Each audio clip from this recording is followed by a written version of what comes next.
Really? I mean, I can't be angry at anybody. I hope, to be perfectly honest, there's only one thing that I'm concerned about, and it's getting paid. I stepped in there. It was beyond my control. I was in the cage. So that's the only concern that I have.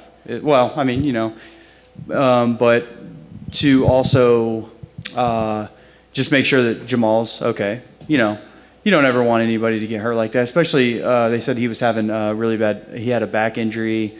I don't know, back spasms, back injury. I don't know the extent of it, but that's a scary thing, a back injury. And it's really unfortunate, and I just really hope that he's all right, to be honest. Do you ask for your win bonus? I don't know what you said. Do you ask for your win bonus? Oh, yeah, of course I did. I mean, I don't know if I'll get it or not. I'm whatever. But I did ask for it, of course. I mean, why wouldn't you? You'd be dumb not to ask for it. If you don't ask for it, they're definitely not going to give it to you. They're going to be like, oh, well, we'll rebook you next week. Do it all over again. I heard you say on the broadcast that you cut a lot of weight, so to do a quick turnaround is not really an option for you. But recently, the UFC have been doing catch weights. If they came to you and said 150 pounds in the next week or 2 weeks, is that an option? So yeah. I mean, obviously, and to say that I wouldn't have a quick turnaround and do 145, I mean, I'd be lying to say that I wouldn't do that either, because I would.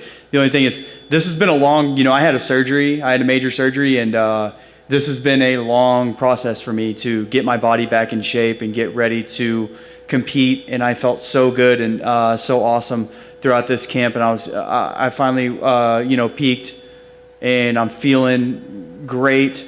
And it's just so uncommon to make it to a fight feeling that good and have the weight cut go the way it went, and have recovered from the weight cut the way I have and the feel the way I do today.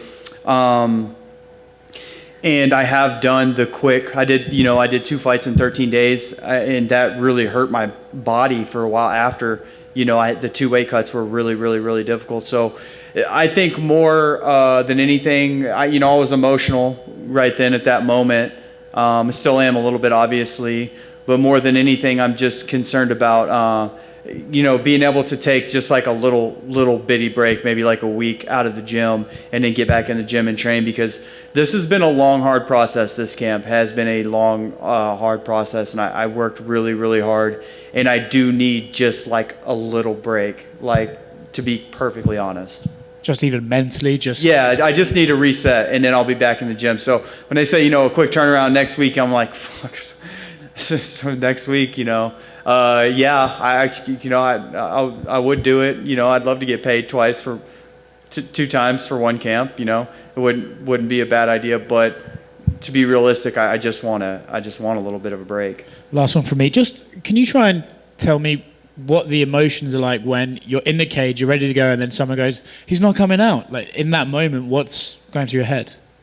I don't know. It's a new one. This is kind of like a local show, back in 2008. That's how I felt back in 2008. The arena's empty. There's nobody there. It's just me and my coaches. And then they come out and say, "Hey, your opponent's not here." You're like, "What?" "Yeah, your opponent. He's gone." He went out. He jumped out the back door. Like, "Oh fuck, what?" Okay. So yeah, I don't know, man. I don't know. I don't even know what I'm feeling. I'm not angry. I'm not angry at anybody. I'm just disappointed because a lot of people are actually here to watch me fight. This is the second time in Vegas with Grant Dawson. I came out, and that's the last fight I was booked for.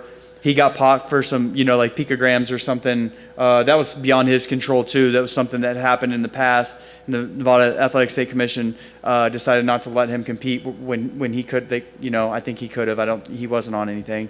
And so I had a lot of people out here to support me, and I didn't get to fight. That was the last fight I had booked. And then they pushed it back 4 weeks, and I tore my shoulder my first day back to training.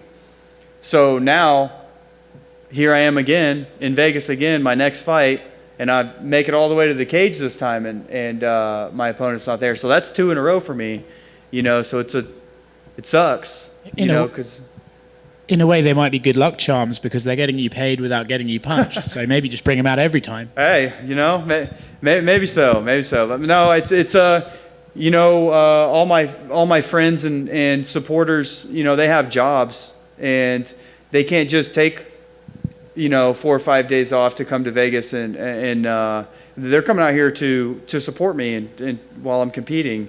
Obviously there's no fans allowed here, so I've got 15, 20 people this time that are just somewhere watching the fights in Vegas. And so the plan now is just to probably go have some beers, get a little drunk, and sing some karaoke if that's available in Vegas. I don't know, tear it up. Well, just a couple quick ones. Thank you for coming out here and talking with us, by the way. I know that you walked first and you were probably facing forward and didn't see much, but I know typically you guys aren't that far separated for the walkouts. Did you guys have any sort of inkling or hint that maybe he was struggling or that there was some sort of issue going on behind you guys? I didn't say anything to my camp, but when we walked past his dressing room, I heard him scream and punch the mat, and he was laying on his stomach.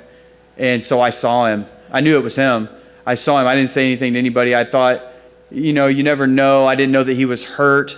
You never know how people get themselves hyped. I've seen people crying on their way out so I thought that he was maybe he's an emotional person before he walks out or something. But I did see him. I saw him. His door was open to his locker room when we walked past, so I saw him, yeah.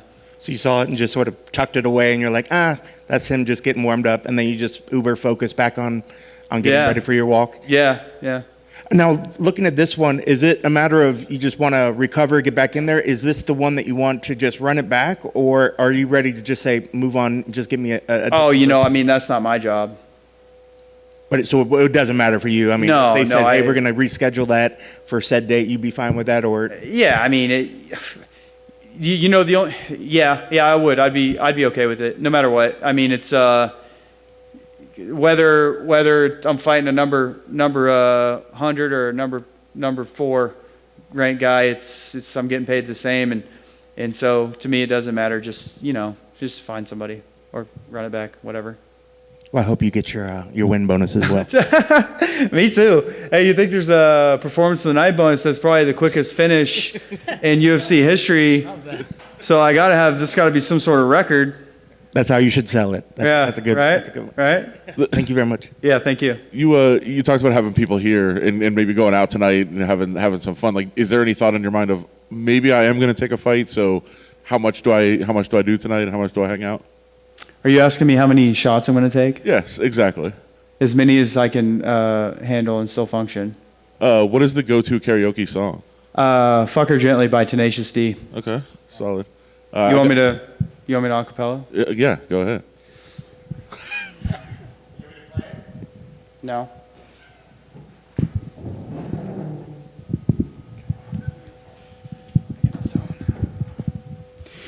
You don't always have to fuck her hard. In fact, sometimes that's not right to do. Sometimes you got to make some love and fucking give her some smooches too. Sometimes you got to squeeze, and sometimes you got to say please, and sometimes you got to say, hey, I'm gonna fuck you softly, I'm gonna screw you gently, I'm gonna hump you sweetly, I'm gonna ball you discreetly. Then you say, hey, I bought you flowers. And then you say, wait a minute, Sally, I think I got something in my teeth, can you get it out for me? That's fucking teamwork. There you go, that's a little, yeah. It gets some people going. You're welcome, MMA Twitter, for that question. Yeah. No, I was going to let you just walk off and drop the mic on that, but no, I want to go. Yeah, well. Yeah. Thanks, man.